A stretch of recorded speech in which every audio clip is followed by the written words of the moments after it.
What is going on, guys? It is the Poke King, and we're back with another banger. Today we're going to take a look at Christian Labella's 2025 Milwaukee regional winning Raging Bolt deck. Now, Raging Bolt has been such a consistent deck throughout the time that it's been released, and we're taking a look at a deck that honestly a lot of people were saying was kind of falling in like the high-end B tier and was just kind of being outclassed by things like Dragapult and Gardevoir EX. But Christian Labella in the finals against Makani Tran took this Raging Bolt deck and won the entire regional. So we're going to take a look at Raging Bolt, so let's get into it. All right, so Christian started off with 3 Raging Bolt EX. Now this is pretty common within most Raging Bolt deck profiles. If you look at like Zapdos TCG's deck list, you know, even like Shuffle Squad, a lot of people are playing just a classic 3 Raging Bolt. So Christian wasn't doing anything different. So 3 Raging Bolt. Once again, something like Burst Roar. If we take a look at this card, you know, Burst Roar can get you out of like awkward hands, but you know, we want to use Bellowing Thunder, we want to use Sadas, and attaching 2 Raging Bolt EX to then basically discard energies from our Pokemon to then do big damage knockouts. So what's nice is Raging Bolt itself can take knockouts on like Charizard EX, Gardevoir EX, and even things like, you know, other, you know, EX Pokemon, and just be really efficient at it.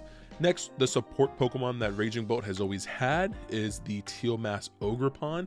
Now we're playing 3 of these. What's awesome is it gives you a great advantage against decks like, you know, like Roaring Moon, because this is, you know, once again, a grass Pokemon. It does allow you also to attack into things like Charizard EX because of the weakness. So, you know, 3 Teal Ogerpon allows you to just turn through the deck.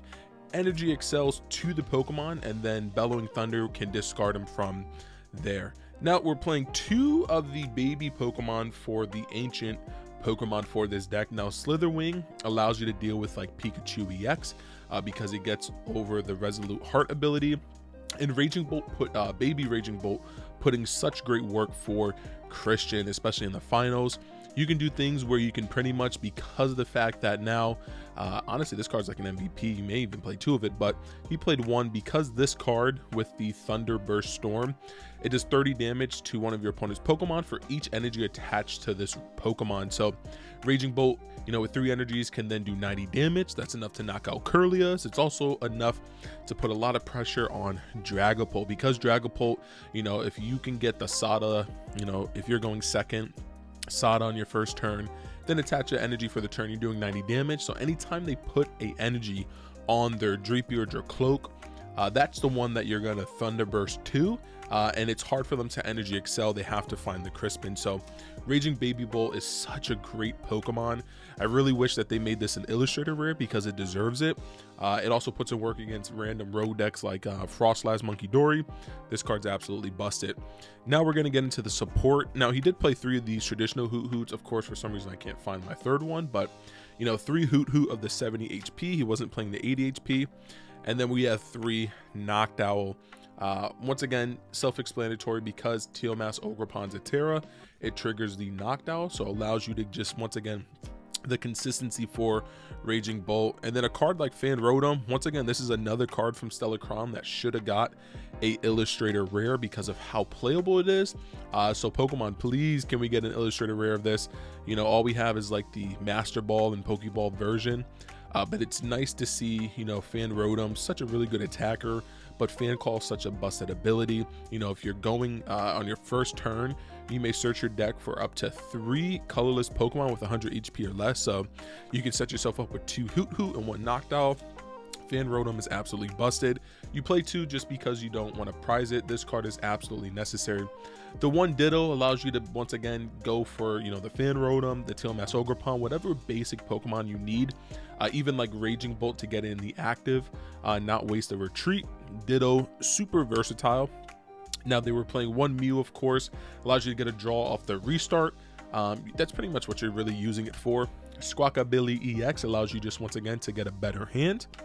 1 Latias EX to give you the free retreat card. So you, once again, you're playing a lot of big basic Pokemon. And then, of course, the best support Pokemon in the game, Fezandipiti EX. So that was all the Pokemon that Christian played. So next up, Crispin played, of course, the classic for Professor Sada's Vitality. And once again, throughout this entire deck, you're going to see this is a very standard Raging Bolt deck list. Now, something that's a little bit more spicy is the 2 Crispin. Of course, since Crispin being released, this allows you to get a Bellowing Thunder a little bit more consistent. Also just allows you to have 1 energy on a Teal Mass Ogerpon plus the 2 you get from Crispin to your Raging Bolt to then do 210. So allows, once again, the advantage on Raging Bolt. Well, you know, Raging Bolt if you're going up against that for the mirror, or even things like Terror Box. So the double Crispin is super versatile. 1 Boss's Order, once again, play around what you want to knock out. And then 1 Judge. Benefit of Judge is that it allows you to, once again, disrupt a lot of the combo heavy decks. So even something like Gardevoir, even Zork, you know, if they don't get to their Zorks in time, you can Judge them. And it makes it kind of hard to get to the next combo pieces. So Judge, super versatile. And then we're going to play 4 Ultra Ball. Once again, this is very standard, you know, the ball count, so being consistent for Ultra Ball. And then you're going to play 4 Nest Ball in total. Everything is a basic Pokemon except for, of course, the Noctowl. So Nest Ball, very, you know, just super live in the deck. 3 Earthen Vessels to get out the energies that you need. And then once again, you can just start Teal masking. 2 Night Stretchers gets back, you know, like the Noctowl, but also gets back the energy that you need for that turn. And then we're playing 1 Energy Retrieval, a little different. Once again, you know, back when Raging Bolt was a thing, you were playing things like Superior, but 1 Energy Retrieval is all you really need. And then, of course, 1 Pal Pad, shuffle back things like the second, basically makes it seem like you're playing a second boss, you know, a second Judge, but also, once again, a 5th and 6th Professor Sada Vitality. Prime Catcher, of course, is the only ace spec that this deck has ever played. Absolutely busted. And then we're playing the 1 Bravery Charm. Once again, it can make it hard for the opposing mirror match. Also helps you protect against things even like Dragapult. And then we're playing 1 Jamming Tower. Came in super clutch. If you saw the finals for Crispin, the top deck Jamming Tower was absolutely nutty. So it turns off things like Bravery Charm, even things like, you know, Rocky Helmet, Vengeful Punch, but also things like Luxurious Cape. And then we're playing 2 Area 0 Underdepths. Once again, just allows this deck to go super wide. And then for the energies, classic standard, 3 Lightning, 3 Fire, and then we're playing 5 Grass. And guys, that was Crispin's winning deck. All right, guys, so this was the winning deck that, once again, Crispin Labella played to pilot. Piloted and played at the 2025 Pokemon Milwaukee Regional. Shout out to Crispin, big accomplishment. Guys, let me know where you think, once again, he won a regional with his deck, so maybe some things don't need to be tweaked, but let me know what you think that he should have tweaked, and some cards you think maybe he should have switched up. You know, you could always have room for improvement. Make sure to like, comment, subscribe, become part of the Poke Kingdom. It's been your king. Peace.